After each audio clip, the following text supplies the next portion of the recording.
SC Verma sound wave का numerical 23.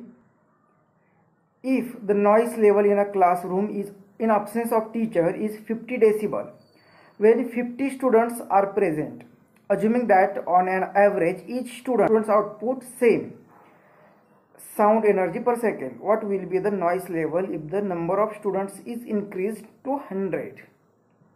तो यहाँ पे क्लासरूम दिया हुआ है. इस क्लासरूम में टीचर अब्सेंट है, मतलब जो भी हमें साउंड आ जाएगा वो सिर्फ स्टूडेंट्स का होगा. और इनिशियली यहाँ पे 50 स्टूडेंट्स हो गए, तो वो जो साउंड प्रोड्यूस कर रहे हैं उनके कारण जो साउंड की लेवल होगी वो दिए हुए हमें 50 डेसिबल. अब कहा है कि हर एक स्टूडेंट का जो आउटपुट होगा एनर्जी ट्रांसफर करने का वो सेम होगा. एनर्जी पर second same for each student. मतलब एनर्जी पर सेकेंड मतलब पावर जो यहाँ पे डिलीवर कर रहा है हर एक स्टूडेंट, मतलब हर एक स्टूडेंट क्या होगा, एक पावर का सोर्स होगा. हर एक स्टूडेंट सोर्स होगा. और किसी एक फिक्स पॉइंट पर जो पावर पर यूनिट एरिया लेंगे हम, तो एक इंटेंसिटी प्रोड्यूस करेगा. मतलब ये पावर सोर्स, तो हर एक बच्चे के कारण इंटेंसिटी सेम होगी. मतलब यहाँ पे अगर 50 स्टूडेंट्स है तो इंटेंसिटी हर एक बच्चा कंट्रीब्यूट करेगा. तो टोटल इंटेंसिटी कितनी होगी, मान लो कि एक स्टूडेंट होगा तो उसकी intensity 1. Suppose A number of student 1 है, तो उनके कारण यहाँ पे इंटेंसिटी जो होगी I होगी. तो यहाँ पे नंबर ऑफ स्टूडेंट्स अगर 50 हो गए तो इंटेंसिटी 50 I होगी. और नंबर ऑफ स्टूडेंट्स बाद में क्या किया है कि 100 स्टूडेंट्स यहाँ पे अगर हो गए तब उसके कारण साउंड लेवल कितनी होगी ये हमें पूछ लिया है. तो नंबर ऑफ स्टूडेंट जब 100 हो गए तो इंटेंसिटी तो उसके कारण 100 I होगी. और हमें साउंड लेवल कितनी है ये फाइंड करना है. तो साउंड लेवल और इंटेंसिटी का रिलेशन पता है हमें. इस साउंड लेवल क्या होता है 10 log of I1 intensity divide by standard reference intensity I0, जिसकी वैल्यू पता होती है हमें 10⁻12. तो इस केस में सपोज यहाँ पे इनिशियली जो साउंड लेवल होगी इसे B1 कहा और बाद में जो हमें फाइंड करना है इसे B2 कहा. तो ये 10 log इसकी इंटेंसिटी जो I2 कहा हमने डिवाइडेड बाय I0.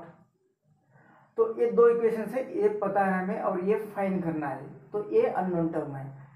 तो B1 ये इसे B1 लिखा है तो इसे लिखते हैं 50 is equal to 10 log of I1 हमें 50I लिखा हुआ है. तो ये 50I डिवाइडेड बाय I0 कितना आएगा 10⁻12. ये फिक्स वैल्यू होती है. तो इसे इक्वेशन 1 लिखते हैं.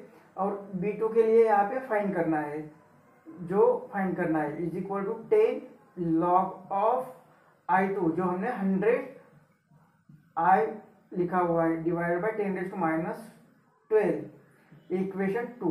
अब ये फाइंड करना है, दोनों को कंपेयर करना है. तो यहाँ पे हम लिखते हैं इक्वेशन 2 - 1. यहाँ पे कंपेयर करना, लेकिन 2 डिवाइड बाय 1 नहीं कर सकते क्योंकि लॉग की टर्म है. तो यहाँ पे 2 - 1 करेंगे तो ये आएगा B2 - B1. इक्वेशन 2 से 1 माइनस कर रहे हैं और 1 की वैल्यू यहाँ पे 50 ऑलरेडी पुट कर दी है. तो ये 50 इज इक्वल टू 10 दोनों में से कॉमन ले लेते. तो ये आएगा लॉग ऑफ ये 2 की वैल्यू पहले 100I डिवाइडेड बाय 10⁻12 और माइनस करना है हमें इस टर्म को, लॉग की टर्म को. तो log of 50I divided by 10⁻12. तो ये B2 - 50 इज इक्वल टू 10 बाहर. अब log A minus log B को लिख सकते हैं हम log A अपॉन B और ये होगा log A, मतलब 100I डिवाइडेड बाय 10⁻12 ये होगा log A और whole divided by log B, मतलब ये 50I डिवाइडेड बाय 10⁻12. तो ये कट होगा और ये रहेगा यहाँ पे B2 - 50 is equal to 10 log of 100I divided by 50I.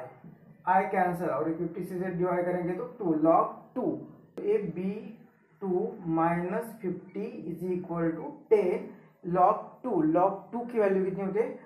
log 2 की वैल्यू होती है 0.301, तो 10 से मल्टीप्लाई होगा तो ये आएगा 3.01 और ये 50 इस साइड में आ जाएगा तो ए बी 2 की वैल्यू मिल रही है 50 प्लस ये 3.01 मतलब 53.01 यूनिट होगा डेसिबल।